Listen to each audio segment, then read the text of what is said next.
عليكم ورحمة الله وبركاته.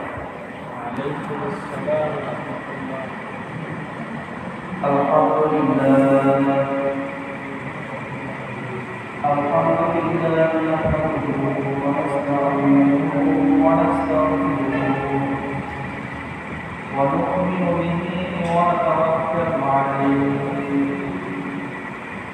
ونعوذ بالله من شرور أنفسنا ومن سيئات أعمالنا. من يهده الله فلا مضل له ومن يضلل فلا هادي له ونشهد أن لا إله إلا الله وحده لا شريك له ونشهد أن سيدنا وحبيبنا وحبيب ربنا وطبيبنا وطبيب قلوبنا محمدا عبده ورسوله أرسله الله كافة للناس بشيرا ونذيرا وداعيا إلى الله بإذنه سراجا وقمرا منيرا. أما بعد فقد قال الله سبحانه وتعالى في كلامه المجيد وفي فرقانه الحميد. بسم الله الرحمن الرحيم. كل نفس ذائقة الموت. صدق الله المولانا العظيم. وعن أبي هريرة رضي الله تعالى عنه عن النبي صلى الله عليه وسلم قال: أكثروا ذكر هذه اللذات الموت، أو كما قال عليه الصلاة والسلام. صدق الله المولانا العظيم وصدق رسوله النبي الكريم، ونحن على ذلك لمن الشاهدين والشاكرين، والحمد لله رب العالمين. আলহামদুলিল্লাহ, লাখ কোটি শুকরিয়া সেই মহান আল্লাহ সুবহানাহু ওয়া তাআলা এর দরবারে, যে মহান আল্লাহ সুবহানাহু ওয়া তাআলা আমাদের সবাইকে দীর্ঘ এক সপ্তাহ পর পবিত্র জুমার দিনে জুমার নামাজ এর পূর্বক্ষণে জুমার নামাজ আদায় করার লক্ষ্যে এবং জুমার পূর্বে কোরআন ও হাদিস মোতাবেক কিছু আলোচনা করা এবং শ্রবণ করার উদ্দেশ্যে পৃথিবীর সর্বোৎকৃষ্ট স্থান মহান আল্লাহ সুবহানাহু ওয়া তাআলার মনোনীত ঘর মসজিদে এসে উপস্থিত হওয়ার তৌফিক দিয়েছেন। এজন্য আমরা সকলেই হৃদয়ের অন্তঃস্থল থেকে একবার কালিমাতুশ শুকর আদায় করি, আলহামদুলিল্লাহ। মহান আল্লাহ পাকের মেহেরবানি যে আল্লাহ রাব্বুল আলামিন আমাদেরকে রমজান পূর্ববর্তী মাস শাবান মাসে উপনীত হওয়ার তৌফিক দান করেছেন। হাদিসের আলোকে আমরা যে বিষয়টা খুব ভালো করে জানতে পারি যে রাসূল সাল্লাল্লাহু আলাইহি ওয়াসাল্লাম রমজান মাসের আগমনের পূর্বেই রজব মাস থেকে রমজান মাসের প্রস্তুতি গ্রহণ শুরু করতেন। রাসূল আকরাম সাল্লাল্লাহু আলাইহি ওয়াসাল্লাম রজব মাসে বেশি আমল করতেন, এর চেয়েও বেশি আমল করতেন শাবান মাসে। এটা রমজানের প্রস্তুতিমূলক ছিল। মুফাসসিরিনে কিরাম এই 3 মাসের বিবরণ এমনভাবে দিয়েছেন যে রজব মাসটা হলো মাঠে হাল চাষ করার মাস। আমরা কোনো একটা শস্য মাঠে বপন করার আগে আমরা মাঠটাকে হাল চাষ করে নিই, ফসল বোনার উপযুক্ত করে নিই। তো মুফাসসিরিনে কিরাম বলেছেন রজব মাসটা হলো সেই আমরা যেমন মাঠটাকে বীজ বপন করার উপযুক্ত করি, রজব মাসটাও ঠিক তেমন রমজান মাসে আমল করে আল্লাহ রাব্বুল আলামিনের কাছ থেকে আমরা জান্নাত উপার্জন করব, সেই আমলের জন্য রজব মাসটা হলো হাল চাষের মতো। নিজেকে আমলের উপযুক্ত করে নেওয়ার জন্য হাল চাষ করে নেওয়া, নিজেকে কিছুটা হলেও প্রস্তুত করে নেওয়া। আর শাবান মাসটা হলো বীজ বপন করার মতো। আমরা জমিনে যেরকম ভাবে বীজ বপন করি, শাবান মাসটা হলো আমলের বীজ বপন করার মতো। আর এই রমজানটা হলো শস্য কালেক্ট করার মতো। আমরা কোনো জমিতে যখন বীজ বপন করি, সেই জমিতে যখন ফসল হয় আমরা সেই ফসল কেটে ঘরে আনি। এই রমজান মাসটা হলো ফসল কেটে ঘরে আনার মৌসুম। এই জন্য আমাদের এই যে আমলের যে প্রস্তুতি, জান্নাতে যাওয়ার যে আমলগুলো আছে, সেই আমলের যে প্রস্তুতিগুলি হয়, সেই প্রস্তুতি শুরু হয় রজব মাস থেকে। তো আমরা সেই শাবান মাসে উপনীত আছি, যেই শাবান মাসকে মুফাসসিরিনে কেরাম বলেছেন বীজ বপন করার মাস। বেশি বেশি আমল করে রমজানের প্রস্তুতি গ্রহণ করার মাস। আর এই মাসটাও শেষের দিকে, রমজানুল কারীম খুব কাছাকাছি, শাবান মাস শেষের দিকে। যেহেতু রমজান আগত এবং রমজানে আমল করে আল্লাহ রাব্বুল আলামিনকে খুশি করার একটা মৌসুম, এই জন্য শাবান মাসে এমন বিষয় সম্পর্কে আপনাদেরকে একটু ধারণা দেব, যেই বিষয় সম্পর্কে জানলে আমাদের নিজেদের জীবনকে আমলের দিকে আকৃষ্ট করা খুব সহজ হবে। যেই বিষয় সম্পর্কে জানলে আমাদের আমল করার আগ্রহ এবং স্পৃহা বৃদ্ধি পাবে। যেই বিষয় সম্পর্কে জানলে আমাদের সবার মাঝে আল্লাহ রাব্বুল আলামিনের নৈকট্য অর্জন করার আগ্রহ তৈরি হবে। আমরা সবাই জানি যে আল্লাহ রাব্বুল আলামিন আমাদেরকে যেরকম ভাবে দুনিয়াতে পাঠিয়েছেন, একটা সময় আল্লাহ রাব্বুল আলামিন আমাদের সবাইকে আবার নিয়ে যাবে। এই পৃথিবীতে আমরা কেউ থাকবো না, যার ফলে আমরা প্রত্যেকটা মুসলমান আমাদের বিশ্বাস কারো খুব গাঢ় এবং ঘন, কারো বিশ্বাসটা হয়তো একদম দুর্বল পাতলা। যার বিশ্বাস যেমন থাক, কোনো একটা মানুষ যখন মারা যায় আমাদের মুখ থেকে এই কথাটাই অকপটেই বের হয়, ইন্না লিল্লাহি ওয়া ইন্না ইলাইহি রাজিউন। আমরা এই কথাটার মানে বুঝি আর না বুঝি, আমাদের মুখ দিয়ে বের হয়। এই কথার মানে হলো কি, ইন্না লিল্লাহ, আমরা সবাই আল্লাহ, ওয়া ইন্না ইলাইহি রাজিউন, আর আল্লাহর কাছেই আমরা ফিরে যাব। আমরা কেউ বুঝি বা না বুঝি এই কথাটা আমরা বলি। তো এই কথাটা বাস্তবিক পক্ষে শুধু একজন মানুষ মারা গেল সেই উপলক্ষে বলা, এই জন্যই আল্লাহ রাব্বুল আলামিন এই কথা আমাদেরকে শিখিয়েছেন। বাস্তবতা এরকম না। জীবনের প্রত্যেকটা মোড়েই যেন আমরা এই কথা স্মরণ করি যে ইন্না লিল্লাহ, আমরা সবাই আল্লাহ, ওয়া ইন্না ইলাইহি রাজিউন, আল্লাহর কাছেই ফিরে যাব। যখন সামনে কোনো একটা গুনাহের কাজ চলে আসবে তখন স্মরণ করতে হবে ইন্না লিল্লাহি ওয়া ইন্না ইলাইহি রাজিউন, আমরা তো সবাই আল্লাহ, আল্লাহর কাছেই তো ফিরে যাব। এই গুনাহের কাজ করলে আল্লাহর সামনে গিয়ে কিভাবে মুখ দেখাবো? যখন কোনো একটা নেকির মৌসুম সামনে আসবে, আমাদের কোনো একটা উপলক্ষ যখন সামনে আসবে, তখন আমাদেরকে কথা স্মরণ করতে হবে ইন্না লিল্লাহি ওয়া ইন্না ইলাইহি রাজিউন, আমরা সবাই তো আমাদের রবের কাছেই তো ফিরে যেতে হবে। অতএব এই আমলের যে উপলক্ষ সামনে এসেছে, আল্লাহ রাব্বুল আলামিনকে খুশি করার যে মৌসুম আমাদের সামনে এসেছে, এটাকে হেলায় হারানো ঠিক হবে না।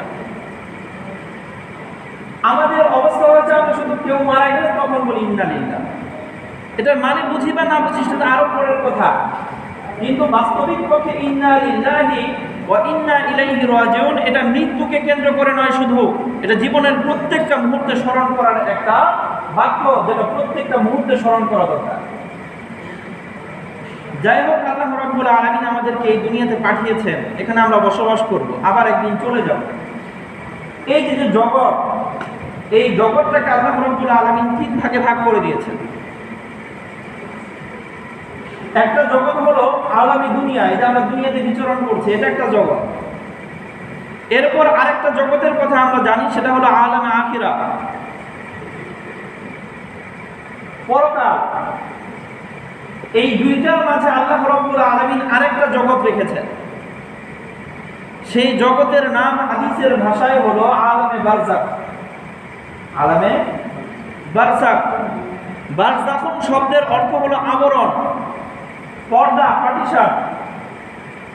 তো এই আলামে বারজাখ যেহেতু দুনিয়া এবং পরকাল এই দুইটার মধ্যবর্তী সময়, এবং দুইটা সময়কে আমাদের কাছ থেকে দূরে রেখে দেয়, আড়ালে রেখে দেয়, এই জন্য এই কালের নাম বলা হয় আলামে বারজাখ। দুই কালের মাঝে ডিভিশন। এই আলামে বারজাখ আমরা অনেকেই হয়তো বুঝি না, আমাদের বাংলাদেশের সবাই এটা বুঝি, কবর জীবন। কি জীবন? এই কবর জীবনকে হাদিসের ভাষায় বলা হয় আলামে বারজাখ। আমরা দুনিয়াতে জন্ম নিয়েছি, জন্ম নেওয়ার পরে আমাদের ডান কানে আজান হয় আর বাম কানে কি হয়? ইকামত হয়। এই জন্মের সূচনাতেই আমাদেরকে একটা মেসেজ দেওয়া হয়, যদিও আমরা ভুলে যাই। আমরা জানি যে 5 ওয়াক্ত নামাজের জন্য আজান দেওয়া হয় না, ইকামত হয় না। আজান দেওয়ার পরেও তো নামাজের অনেক সময় বাকি থাকে। যেমন জুমার আজান হয়ে গেল 12:30টায়, নামাজ হবে 4টায়, 1 ঘন্টা। আসরের সময় 15 মিনিট আগে আজান দিয়ে দেওয়া হয়, তাহলে আজান দেওয়ার পরেও 15 মিনিট বাকি থাকে। আচ্ছা, যখন মুয়াজ্জিন সাহেব ইকামত দিয়ে দেন, নামাজের পূর্বক্ষণে যখন মুয়াজ্জিন সাহেব ইকামত দেন, তখন কি আমরা কেউ মনে করি যে না, ইমাম সাহেব নামাজ শুরু করতে আরো 15 মিনিট বাকি আছে? এটা কি মনে করি কেউ? না, মনে হয় যে ইকামত শেষ, নামাজ শুরু হয়ে যাবে। কথা বলছি না? তো আমাদের জন্মের সূচনাতে এক কানে আজান দিয়ে দেওয়া হলো, আরেক কানে ইকামত দিয়ে দেওয়া হলো। এই মেসেজ দেওয়া হলো যে নামাজ দাঁড়ানোর এবং ইকামতের মাঝে যতটুকু সময় থাকে, তোমার এই দুনিয়ার হায়াত মানে ঠিক ততটুকু। ইকামত হয়ে গেছে, আজানও হয়ে গেছে, এখন তুমি মারা যাবে আর শুধু নামাজ হবে, তখন আর আজান ইকামত হবে না, কারণ আজান ইকামত তো কি হয়ে গেছে। তাহলে ইকামতের পরে নামাজে দাঁড়ানোর মুহূর্ত যেমন একদমই স্বল্প, আমাদের জন্মের সময় এই মেসেজ দেওয়া হয় যে আজান আর ইকামত হয়ে গেছে, তোমার এই দুনিয়ার জীবনটা ঠিক এরকম স্বল্প, অল্প কিছুদিন তুমি দুনিয়ার মধ্যে থাকবা, এরপরে জানাজার নামাজ হয়ে যাবে। আল্লাহ, এই যে আমাদের পরকাল জিন্দিগি, এই জিন্দিগিটার সূচনাই হবে মৃত্যুর মাধ্যমে। কিসের মাধ্যমে? মৃত্যুর মাধ্যমে। এই যে মৃত্যু আছে, সেই মৃত্যুর বিবরণ হাদিসের মাঝে অনেক জায়গাতে এসেছে। মৃত্যুটা কেমন হয়, মৃত্যুর যন্ত্রণা কেমন, সাকরাতুল মাউত কেমন হয়, এর বিবরণ রাসূল আকরাম সাল্লাল্লাহু আলাইহি ওয়াসাল্লাম বিভিন্ন হাদিসে দিয়েছেন। তো প্রথমেই আসি, এখন এই যে আমরা যে মানুষ দুনিয়াতে বসবাস করি, আমাদের প্রত্যেকটা বিষয়ের মাঝে দ্বন্দ্ব আছে, দ্বিমত আছে, সব বিষয় নিয়ে আমাদের মাঝে ভেদাভেদ আছে। কিন্তু একটা বিষয় এমন আছে, যেই বিষয় নিয়ে কারো মাঝে কোনো দ্বিমত নাই, কারো মাঝে কোনো সন্দেহ নাই। মুসলমান সেও স্বীকার করে, হ্যাঁ আমার এই কাজটা হবেই। যারা হিন্দু, বৌদ্ধ, খ্রিস্টান তারাও স্বীকার করে, হ্যাঁ এটা অবশ্যই হবে। যারা নাস্তিক আছে, যারা রবকে স্বীকারই করে না, আল্লাহকে মানেই না, পরকালকেও বিশ্বাস করে না, তারাও এটা স্বীকার করে যে হ্যাঁ অবশ্যই প্রত্যেকটা মানুষকেই মরতে হবে।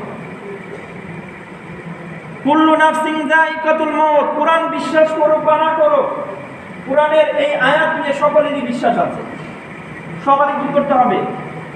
মরতে হবে। এই মৃত্যুকে হারিয়ে দেবে, এই মৃত্যুকে অপদস্থ করে দেবে, এই মৃত্যুকে ছাড়িয়ে যাবে এমন কেউ দুনিয়ার বুকে নাই। তাহলে মরতেই হবে। আর এই মৃত্যুর মাধ্যমে আমাদের হাসরের যে জিন্দেগি, পরকালের যে জীবনটা, তার সূচনা হবে। যেমন রাসূল আকরাম সাল্লাল্লাহু আলাইহি ওয়াসাল্লাম এক হাদিসের মধ্যে বলেছেন যে ইন্নাল কবরা লা আউয়ালু মানজিলিন মিন মানাজিলিল আখিরাহ। এই যে এই কবরটা, কবরের যে জীবন, মৃত্যুর পরবর্তী যে জীবনটা, এই জীবনটাই হলো পরকালের জীবনের প্রথম ধাপ। মৃত্যু পরবর্তী যে জীবন, আলমে বারজাখ, এটাই হলো আমাদের পরকাল জীবনের প্রথম ধাপ। এটাকে উত্তীর্ণ হওয়ার পরে আমরা তার পরবর্তী যত ধাপ আছে সেগুলোতে যেতে পারি। এমন বিষয় হলো মৃত্যুর মাধ্যমেই তো আমাদের এই জীবনটা শেষ হবে, আলমে বারজাখ শুরু হবে। এই মৃত্যুটা কেমন? রাসূল আকরাম সাল্লাল্লাহু আলাইহি ওয়াসাল্লাম হাদিসের মধ্যে বলেছেন, লা মুআয়ানাতু মালাকিল মাউত, মৃত্যুর যেই ফেরেশতা তোমার কাছে আসবে, এই ফেরেশতাকে যখন শুধু চোখে দেখবা যে ফেরেশতাটা আমার কাছে আসছে, এই দৃশ্যটা কেমন? রাসূল সাল্লাল্লাহু আলাইহি ওয়াসাল্লাম বলতেছেন, এই দৃশ্যটা হলো কাআলফি যারবিন সাইফিন, কাআলফি যারবি সাইফিন। রাসূল বলেছেন, এই যে শুধু মৃত্যুর ফেরেশতাকে চোখে দেখলা, এই দেখার সময় যন্ত্রণা হবে এমন, যেমন মনে হবে তোমার শরীরের মাঝে একত্রে 1000 বার তরবারি দিয়ে আঘাত করা হয়েছে। একই সময়ে 1000 বার তরবারি দিয়ে আঘাত করলে যে যন্ত্রণা হয়, মৃত্যুর যন্ত্রণাটা তার চেয়েও বেশি হবে। রাসূল সাল্লাল্লাহু আলাইহি ওয়াসাল্লাম বলেছেন, একই মুহূর্তে একবার তরবারি দিয়ে আঘাত করলে কত বেদনা লাগে, 1000 বার তোমার দেহের মাঝে আঘাত করলে যতটুকু ব্যথা লাগবে, তার চেয়েও বেশি ব্যথা লাগবে মৃত্যুর যন্ত্রণা। শুধু ফেরেশতাকে দেখলেই এই যন্ত্রণা শুরু হয়ে যাবে। আল্লাহু আকবার। এবং রাসূল সাল্লাল্লাহু আলাইহি ওয়াসাল্লাম বলেছেন, দুনিয়াতে যত ব্যথা পাও, হাতের মধ্যে ব্যথা পাইলে এই ব্যথাটা হাত বেশি অনুভব করে, আর তোমার মনের ভিতরে এটা অনুভব হয়, কিন্তু অন্য দেহ এত বুঝতে পারে না। মাথা ব্যথা করলে আমরা বলতে পারি মাথা ব্যথা করতেছে, পা ব্যথা করলে আলাদা বলতে পারি পা ব্যথা করতেছে, চোখ ব্যথা করলে আমরা আলাদা করে বলতে পারি চোখ ব্যথা করতেছে। রাসূল বলেছেন, মৃত্যুর সময় যে যন্ত্রণা হবে, এই যন্ত্রণাটা তোমার দেহের প্রত্যেকটা শিরা উপশিরা, তোমার দেহের ছোট বড় প্রত্যেকটা অঙ্গ একই মুহূর্তে অনুভব করবে। তুমি আলাদা করে বলতে পারবে না যে শুধু চোখ ব্যথা করতেছে, আলাদা করে এটাও বলা যাবে না শুধু হাত ব্যথা করতেছে। সারা দেহের প্রত্যেকটা শিরা উপশিরা একত্রে ব্যথা করতে শুরু করবে। আল্লাহু আকবার। এখন এই মৃত্যুর যন্ত্রণার বিবরণ দেওয়ার প্রয়োজন নাই, একটা কথা বললেই আপনারা বুঝবেন। সারা পৃথিবীর মধ্যে যত মানুষ মারা গেছে শহীদরা ছাড়া, কারণ শহীদদের বিবরণ রাসূল হাদিসে দিয়েছেন, শহীদদের মৃত্যু যন্ত্রণা হয় না। শহীদদের কি হয় না? মৃত্যুর যন্ত্রণা হয় না। রাসূল হাদিসে বলেছেন, একটা পিপিলিকা কামড় দিলে যতটুকু ব্যথা অনুভব হয়, শহীদরা মৃত্যুর সময় শুধুমাত্র এতটুকু ব্যথা অনুভব করবে, এর চেয়ে বেশি না। এছাড়া যত মানুষ দুনিয়াতে মৃত্যুবরণ করেছে, এর মধ্যে সবচেয়ে সহজ মৃত্যু ছিল আমাদের রাসূল হযরত মুহাম্মদ সাল্লাল্লাহু আলাইহি ওয়াসাল্লাম। মৃত্যুটা কেমন হয়েছিল? বাইহাকী শরীফের এক বর্ণনার মধ্যে পাওয়া যায়, জিবরিল আলাইহিস সালাম আসছেন রাসূলের কাছে, এসে বলেছেন, হুজুর আপনার কি অবস্থা, কেমন লাগতেছে? হুজুর সাল্লাল্লাহু আলাইহি ওয়াসাল্লাম বলতেছেন, আমি তো একদম অসহ্য হয়ে গেছি, ব্যথার যন্ত্রণা সহ্য হয় না। তখন জিবরিল আলাইহিস সালাম বলেন, রাসূল এই যে আমি সাথে একজন ফেরেশতা নিয়ে আসছি, মালাকুল মাউতকে নিয়ে এসেছি, আপনার ঘরের দরজার বাহিরে দাঁড়িয়ে আছে, আপনার কাছে আসার জন্য অনুমতি চাচ্ছে। তো রাসূল সাল্লাল্লাহু আলাইহি ওয়াসাল্লাম জিবরিল আরো বলে দিলেন, হুজুর এই যে মালাকুল মাউত মৃত্যুর ফেরেশতা, সে কিন্তু আজ পর্যন্ত কারো কাছে যাওয়ার জন্য অনুমতি চায় না, তার অনুমতি লাগে না, পারমিশন লাগে না। যার রূহ কবজ করার প্রয়োজন হয় তার কাছে এমনিই চলে যায়, অনুমতি লাগে না। আপনি প্রথম এবং শেষ ব্যক্তি যার কাছে মালাকুল মাউত অনুমতি চাচ্ছে। রাসূল বলেন, অনুমতি দিয়ে দাও। তো মালাকুল মাউত এসে রাসূল সাল্লাল্লাহু আলাইহি ওয়াসাল্লামকে সালাম দিয়েছেন, আসসালামু আলাইকা ইয়া রাসূলুল্লাহ। মালাকুল মাউত এসে সালাম দিচ্ছে, আসসালামু আলাইকা ইয়া রাসূলুল্লাহ। তো রাসূল সাল্লাল্লাহু আলাইহি ওয়াসাল্লামের সাথে সালাম কালাম হওয়ার পরে মালাকুল মাউত বলতেছেন, রাসূল আপনার জন্য আল্লাহ রাব্বুল আলামিন অফার দিয়েছেন, আপনি যদি চান আপনার রূহ আমি কবজ করে নিয়ে যাব, আর আপনি যদি চান দুনিয়াতে থাকতে আপনার রূহ কবজ করা আমার জন্য নিষেধ, আল্লাহ না করে দিয়েছেন। কারণ আপনি ফয়সালা করেন কি করবেন। বিষয়টা খুব ভালো করে খেয়াল করেন। আমার মৃত্যু যখন আসবে, মালাকুল মউত এসে কি আমাকে সালাম দেবে? মালাকুল মউত এসে আমাকে জিজ্ঞেস করবে আপনি কি চান, আপনার রূহ নেব কি নেব না, জিজ্ঞেস করবে। রাসূলের কাছে এসে বলেছে আপনি যা বলবেন সেটাই হবে। রাসূল বললেন আচ্ছা তোমার কি এটাই সাধ্য আছে, আমি যদি বলি রূহ রেখে যাও রেখে যেতে পারবা? তো মালাকুল মউত বলতেছে হ্যাঁ আমার রব আমাকে এমনই বলেছেন, আপনি যা বলবেন আমি তাই করব। রাসূল আকরাম সাল্লাল্লাহু আলাইহি ওয়াসাল্লাম জিবরিল আলাইহিস সালামের দিকে তাকিয়ে, আমার চোখে তাকিয়ে একজন মানুষের কাছে উপস্থাপন করে কি বলো? রাসূল জিবরিলের দিকে তাকিয়ে জিবরিলকে বললেন তুমি কি বলো, কি পরামর্শ দাও? তো জিবরিল আলাইহিস সালাম বললেন ইন্নাল্লাহা মুশতাকুম বিকা, আল্লাহ আপনার আগ্রহে আছে। জিবরিল কিন্তু বলেন নাই রাসূল বলেন আপনার রূহ নিয়ে যেতে, জিবরিল বলেছেন আল্লাহ রাব্বুল আলামিন আপনার আগ্রহী। তখন রাসূল সাল্লাল্লাহু আলাইহি ওয়াসাল্লাম অনুমতি দিয়েছেন, তারপরে রূহ কবজ করা হয়েছে।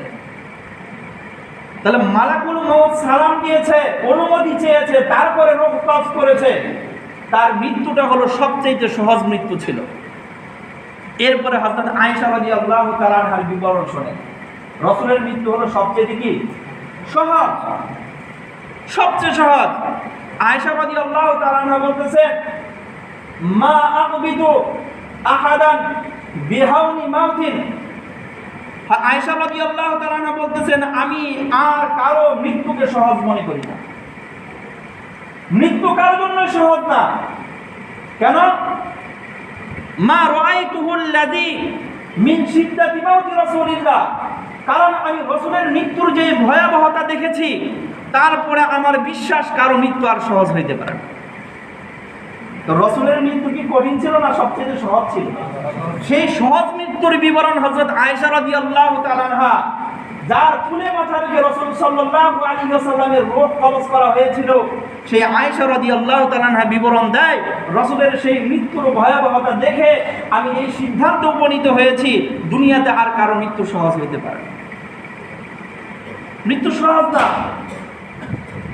হযরত উসমান রাদিয়াল্লাহু তাআলা আনহু, হযরত উসমান রাদিয়াল্লাহু তাআলা আনহু একটা হাদিস বর্ণনা করেছেন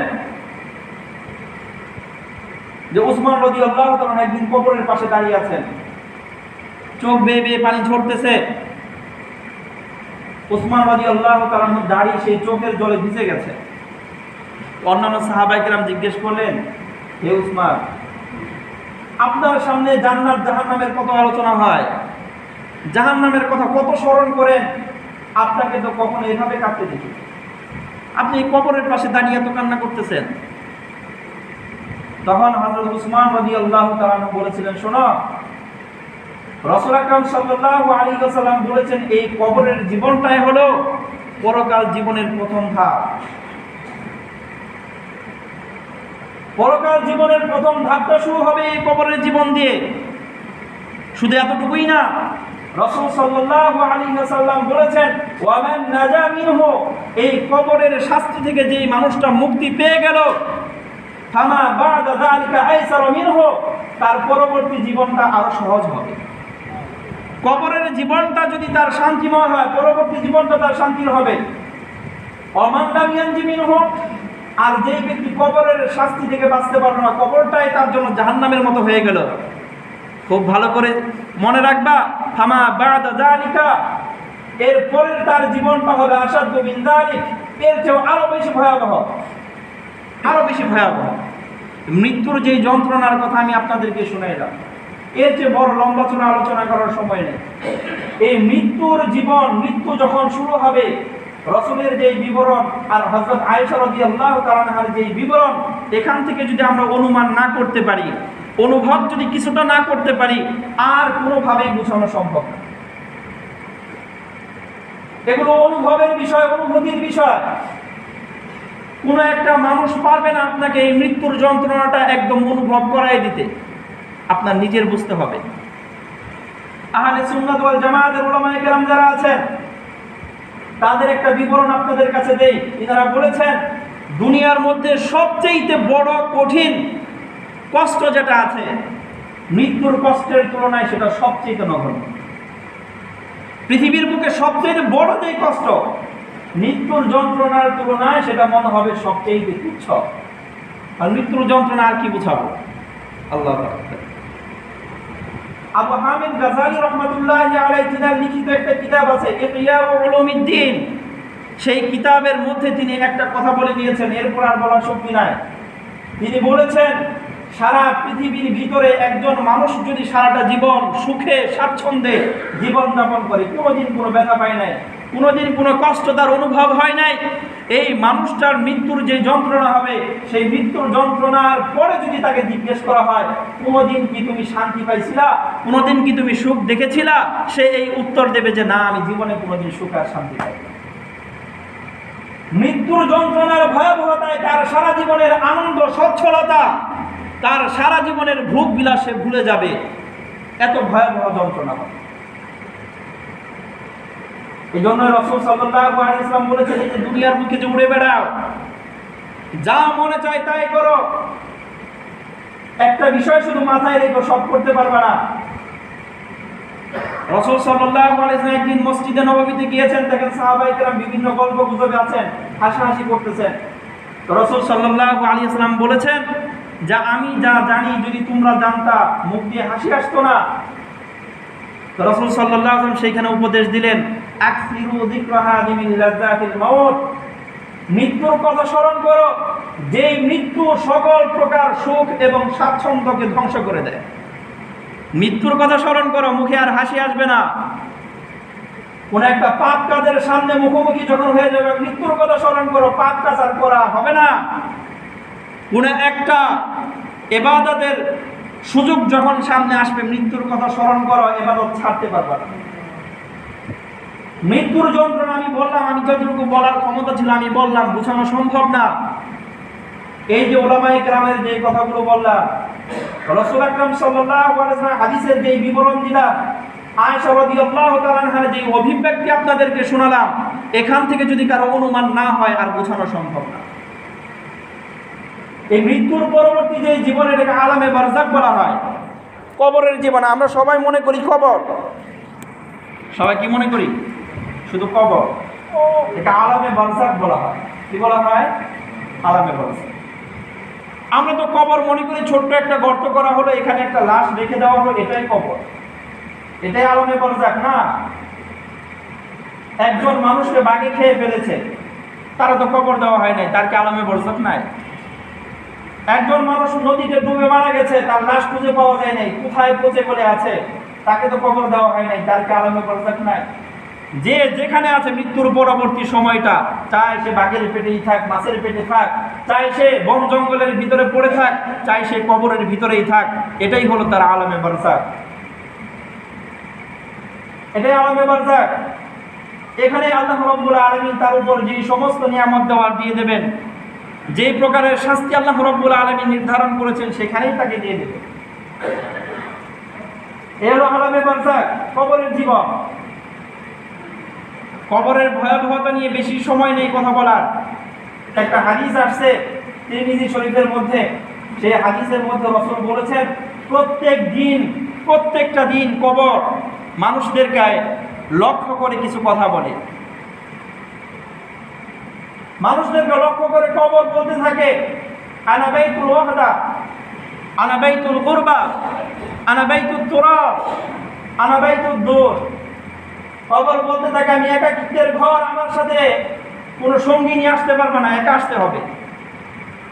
আমি নির্জনতার ঘর, এখানে পার্টি দেওয়া যাবে না। আমি মাটির ঘর, এখানে ভোগ বিলাস করা যাবে না। আমি পোকামাকড়ের ঘর, এটা শান্তির জায়গা না। অতএব এখানে আসার আগে প্রস্তুতি নিয়ে নিও। যখন কোনো একটা মানুষ মারা যায়, সেই মানুষটা যদি নেককার হয়, মারা যাওয়ার পরে মৃত্যুর পরবর্তী সময় কবর তাকে সম্বোধন করে বলে, ইন কুনতা লা আহাব্বান নাসি ইলাইয়া মান ইয়ামশি আলা যাহরি, আমার পিঠের উপর যারা বিচরণ করেছিল তাদের মাঝে তুমি আমার কাছে খুব প্রিয় একটা মানুষ ছিলে। আজকে তুমি আমার কাছে আসছো, ফাইন উল্লি তুকারিয়াও, আজকে যেহেতু আমার কাছে তোমার দায়িত্ব দেওয়া হয়েছে, অতএব তোমার সাথে আমার কি ভালো আচরণ হয় আজকে তুমি দেখতে পারবা। এরপরে কবর তার জন্য প্রশস্ত হয়ে যায়। ওয়ায়ুফতাহু লাহু বাবুম মিনাল জান্নাহ, আর জান্নাতের দিক থেকে একটা দরজা তার জন্য খুলে দেওয়া হয়। আর যদি মানুষটা বদকার হয়, দুনিয়ার বুকে সব খারাপ কাজ করে গেছে, দুনিয়ার যত অবৈধ কাজ, দুনিয়ার যত পাপাচার সে করে গেছে, এরকম ফাজের কোনো বান্দা যদি কবরের মধ্যে দাফন করা হয়, তখন কবর তাকে বলে লা মারহাবান ওয়ালা আহলান ওয়ালা সাহলা, তোমাকে অভ্যর্থনা জানানোর কোনো সময় আমার নাই। ওয়াইন কুনতা লা আবগাদান নাসি ইলাইয়া মাইয়ামশি আলা যাহরি, আমার বুকের উপর যারা বিচরণ করেছে তাদের মাঝে সবচেয়ে অপছন্দের লোক আমার ছিল তুমি, আর আজকে তুমি আমার কাছে আসছো, আমার উপরে তো কত বাহাদুরি দেখাইছো, সিনা টান টান করে চলছ, কত অন্যায় অবিচার করেছ, কত জুলুম করেছ, একটু পাওয়ার পেয়েছো গরিবের উপর জুলুম করেছ, কত কিছুই না করেছো, কত দাপট দেখাইছো, আজকে তুমি আমার কাছে আসছো, অতএব আমার সবচেয়ে মন্দ যে আচরণ আছে আজকে আমি তোমাকে দেখাবো। এরপর কবরটাকে দুই পাশ থেকে চাপ দেয়। রাসূল সাল্লাল্লাহু আলাইহি ওয়াসাল্লাম বলেছেন, কবর এমন ভাবে চাপ দেয় যে তার পাজরের দুই পাজরের যে হাড়, দুই পাশের সেই হাড়গুলো এক পাশের হাড় আরেক পাশের হাড়ের মাঝে ঢুকে যায়। এটা বোঝানোর জন্য রাসূল সাল্লাল্লাহু আলাইহি ওয়াসাল্লাম দুই হাতের আঙ্গুলিগুলো এইভাবে করে দেখিয়েছেন। এক হাতের আঙ্গুলি যেমন আরেক হাতের আঙ্গুলিতে ঢুকে গেছে, এক পাশের পাজরের হাড় আরেক পাশের পাজরের হাড়ের মধ্যে ঢুকে যাবে। এখান থেকে শাস্তি শুরু হয়ে যাবে, এবং খুব ভালো করে খেয়াল করবেন এই শাস্তি কতদিন চলবে? হিসাব হওয়ার আগ পর্যন্ত। কিসের আগ পর্যন্ত? হিসাব হওয়ার আগ পর্যন্ত। আমরা যেমন জানি, আমাদেরকে যখন থানায় আটক করে দেওয়া হবে, কাউকে কোনো একজন অন্যায় করছে, থানায় নিয়ে যাওয়া হলো, তাকে জেলের মধ্যে রাখা হয় না? এরপরে কোর্টে মামলা হবে, তারপরে একটা ফায়সালা হবে, ফায়সালার পরে যাবজ্জীবন জেলে সে আরো নানান কিছু। ওই ফায়সালার আগ পর্যন্ত যে জেলে যে 1 মাস 2 মাস 5 মাস ছিল, এটা কি শাস্তির অন্তর্ভুক্ত না বাইরে? কথা বলছেন না? ওই হাসরের ময়দানে হিসাবের আগ পর্যন্ত কবরে যে শাস্তিটা তোমার ভোগ করতে হবে, এই শাস্তি হলো সেই হিসাবের বাইরে। কথা কি বুঝতে পারলাম? ওই হিসাবের বাইরে। এখন বিষয় হলো এই যে বদকার, তাকে তো কবরে এরকম শাস্তি দিল, তারপরে কি? রাসূল সাল্লাল্লাহু আলাইহি ওয়াসাল্লাম বলেছেন তার জন্য 70টা সাপ তার জন্য নির্ধারণ করে দেওয়া হবে, যেই সাপগুলো মুহূর্তে মুহূর্তে তাকে ধ্বংসন করতে থাকবে। সেই একটা সাপের বিবরণ রাসূল দিয়েছেন। শোনো, এই 70টা সাপের একটা সাপ যদি দুনিয়ার মধ্যে, এই দুনিয়ার বুকে একবার শ্বাস ফেলতো, কয়বার? একবার। এত বিষাক্ত সাপ যে দুনিয়ার মধ্যে যদি একবার সে শ্বাস ফেলে, তাহলে এই কিয়ামত পর্যন্ত এই দুনিয়ায় কোনো উদ্ভিদ আর জন্ম নেবে। এত বিষাক্ত সাপ, এরকম 70টা সাপ তার জন্য নির্ধারণ করে দেওয়া হয়, তাকে এরকম দংশন করতেই থাকে কবরে। আচ্ছা বলেন তো, এই যে কবরের যে শাস্তি, এটা হিসাবের ভিতরে না বাহিরে? হিসাবের বাহিরে। এটা এমনিই পাইতে থাকবে, তারপরে হিসাব হওয়ার পরে জান্নাত জাহান্নাম তো পড়ে। আল্লাহু আকবার। এই যে কবরটা, এই কবরে যাওয়ার পরে যে শাস্তিগুলো শুরু হবে, সেগুলো প্রতিহত করার মতো অস্ত্র আর কবরের ভিতরে থাকবে না। সেখান থেকে সেই শাস্তি প্রতিহত করার মতো কোনো শক্তি থাকবে না। তবে রাসূল সাল্লাল্লাহু আলাইহি ওয়াসাল্লাম বলেছেন, সেই কবরের শাস্তি যখন শুরু হবে, সেই কবরের আযাব, পরবর্তী সেই আযাব থেকে বাঁচার জন্য তোমার কাছে তো কোনো হাতিয়ার থাকবে না, তবে 3টা আমল এমন আছে, যেই 3টা আমল যদি তুমি করো, তাহলে সেই কবরের মধ্যে থেকেও তুমি দুনিয়ার আমলের সওয়াব পেতে থাকবে। কয়টা কাজ আছে? 3টা কাজ আছে। মুসলিম শরীফের হাদিসের মধ্যে আছে, হযরত আবু হুরায়রা রাদিয়াল্লাহু তাআলা আনহু বর্ণনা করেছেন, ইযা মাতাল ইনসান ইনকাতা আনহু আমালুহু ইল্লা মিন সালাস, যখন কোনো একটা ব্যক্তি মারা যায়, তখন তার নেকির সমস্ত দরজাগুলো বন্ধ হয়ে যায়, শুধু 3টা নেকির দরজা খোলা থাকে। কয়টা? 3টা। এর মধ্যে একটা হলো সাদকাতুন জারিয়া, 1 নম্বর হলো সদকায়ে জারিয়া। এমন সদকা, যেই সদকাটা চলতেই থাকবে, শেষ হবে না। এটার নেকি কবরে শোয়া অবস্থায়ও পাওয়া যাবে, কবরে যাওয়ার পরেও কি করা যাবে? পাওয়া যাবে। আরেকটা আছে, আরেকটা হলো এমন জ্ঞান, যে জ্ঞানের মাধ্যমে মানুষ উপকার লাভ করছে, সেই জ্ঞানের সওয়াবও পাওয়া যাবে। বিভিন্ন কিতাব লিখে গেছেন, তাফসীরের কিতাব লিখে গেছেন, পরে কিছু ছাত্র লিখে গেছেন, তারা পড়াইতেছে, এগুলো সওয়াব পাবে। আরেকটা হলো ওয়ালাদিন সালিহিন ইয়াদউ লাহু, নেককার সন্তান যদি রেখে যায়, সেই নেককার সন্তান যদি তার জন্য কিছু দোয়া করে, তার জন্য কিছু দান খয়রাত করে, সেই সওয়াবটাও সে পাবে। তাহলে কয়টা দরজা খোলা আছে? তিনটা। এর মধ্যে প্রথম যেটা বললাম সাদকায়ে জারিয়া, এমন দান যেই দানটা বিচরণশীল, চলতেই থাকবে, এটা শেষ হবে না। যেমন মসজিদ মাদ্রাসা নির্মাণ, আমি মরে যাব, মসজিদ চলতে থাকবে, মুসল্লিরা নামাজ পড়তেই থাকবে, আমি সওয়াব পাইতেই থাকবে। মাদ্রাসায় দান করে গেলাম, মাদ্রাসা, আমি মরে যাব, মাদ্রাসা থাকবে, মাদ্রাসায় ছাত্ররা পড়ালেখা করবে, তারা পড়ালেখা করবে, কোরআনের হরফগুলো পড়বে, তাদের আমল নামায় যেমন সওয়াব লেখা হবে, আমার আমল নামায় আল্লাহ রাব্বুল আলামিন সওয়াব লিখতে থাকবে। সামাজিক যে কাজগুলো আছে, আজকে আমি এখানে উপস্থিত হয়েছি আপনাদেরকে সেই শুধু কবরের বিবরণটা দেওয়ার জন্য, সময় অল্প, সম্ভব হয় না, সময় কম। আপনাদের এই যে সামাজিক কবর আছে, এই কবরের মধ্যে এই যে সামাজিক যে কবরটা, এই কবরের জন্য কিছু জায়গা জমি ব্যবস্থা করা, এই কবরটাকে সুন্দর করার জন্য কিছু ব্যবস্থাপনা করা, এগুলো সামাজিক কাজের অন্তর্ভুক্ত, এগুলো সেই সাদকায়ে জারিয়ার অন্তর্ভুক্ত হয়ে যাবে। একটা কবরের জন্য আমি কিছু ব্যবস্থা করে দিলাম, আমাদের সামাজিক কবর, এই কবরের মধ্যে আপনাদের এই দেওঘাটা অঞ্চল তো আল্লাহু আকবার নূরে ভরপুর, আল্লাহ রাব্বুল আলামিন ভরে দিয়েছেন, বাড়িতে বাড়িতে আলেম ওলামা আছে। আপনাদের দেওঘাটা আলেম ওলামার অভাব নাই, নেককার বান্দার অভাব নাই। এই কবরের মধ্যে যখন একজন নেককার বান্দাকে রাখা হবে, তখন সে যখন দেখবো যে এই কবরের জমিটা আমি দিনে আমার বাপ দাদা কেউ দেয়নি, এই কবরের ব্যবস্থাপনার ক্ষেত্রে তো আমার কিছুই নাই। আচ্ছা, আল্লাহ রাব্বুল আলামিন যেহেতু আমাকে এই কবরে রেখেছেন, আমার এত নাজ ও নিয়ামত আছে, আল্লাহ আমাকে এই কবরে রাখার জন্য যারা ব্যবস্থা করেছিল, আল্লাহ তাদেরকেও আপনি আমার মতো সুখ স্বাচ্ছন্দ্য দিয়ে দিয়েন, আল্লাহ রাব্বুল আলামিন তো কবুল করে নেবেন। কথা বুঝি না? তাহলে এই যেটাও সেবামূলক কাজ, এই সেবামূলক কাজটাও সাদকায়ে জারিয়ার অন্তর্ভুক্ত, এটাও করতে পারি। অথবা আমরা আরেকটা কাজ করতে পারি, আমাদের মা বাবা যারা মারা গেছে, একটা অপশন তো আছে, নেককার সন্তান যদি মা বাবার জন্য কিছু করে, মা বাবা কবরে শুয়েও কি পাবে? সওয়াব পাবে। তবে যাই হোক, এই যে মা বাবার কথা বলে বিভিন্ন সময় কিছু দান সৎকার বিষয় উদ্বুদ্ধ করে, এটা আমার পছন্দ হয়।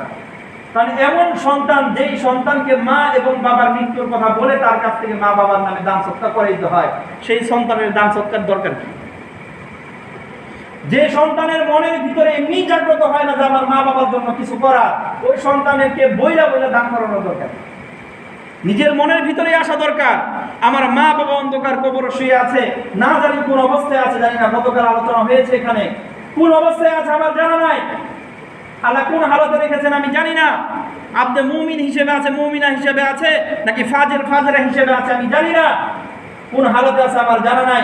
একটা অপশন তো এখনো খোলা আছে, সেই অপশনটা হলো আমি যদি নেককার সন্তান হই, আমার মা বাবার জন্য যদি দোয়া করি, আমার মা বাবার জন্য যদি কোনো নেকির কাজ করি, তাহলে তো আমার মা বাবা সেই সওয়াবটা পায়। আযাবের মধ্যে থাকলে কিছুটা তো হালকা হয়ে যাবে, এই কাজটা তো আমি করতে পারি।